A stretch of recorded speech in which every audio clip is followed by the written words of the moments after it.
আব্বা সূর্য দিনে মানে কেটে ওঠে, তা কখন উঠবে? কেন রাত্রি?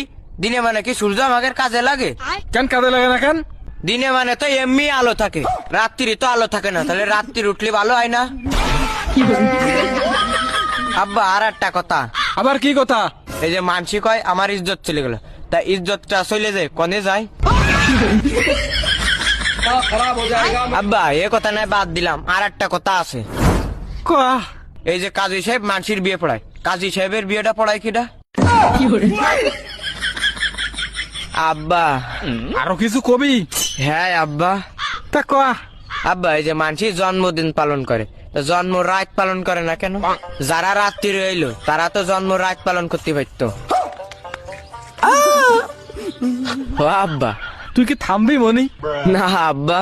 তাহলে কয়া। আব্বা এই যে লাইট আছে না, লাইট তো বিভিন্ন কালার হয়, লাল হয়, হলুদ হয়, নীল হয়, সবুজ হয়, কিন্তু কালা কালারের বাল্ব হয় না কেন? মনে তুই আমার সামনে তো সর নাই, কিন্তু তোর এই ঠান্ডা পানির মধ্যে ফেলাই দিবানে। আব্বা পানিতে ফেলানোর আগে আর একটা প্রশ্নের উত্তর দাও। আবার কি প্রশ্ন?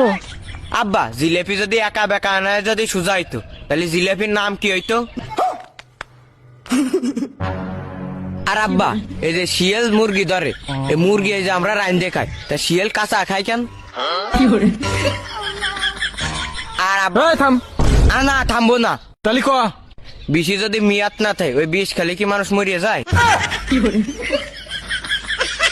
আব্বা এটা শেষ কথা, এই যে আমরা চোখ দিয়ে সবকিছু দেখতে পারি, কিন্তু চোখের ভিতর কিছু গিলি এটা দেখতে পারি না কেন?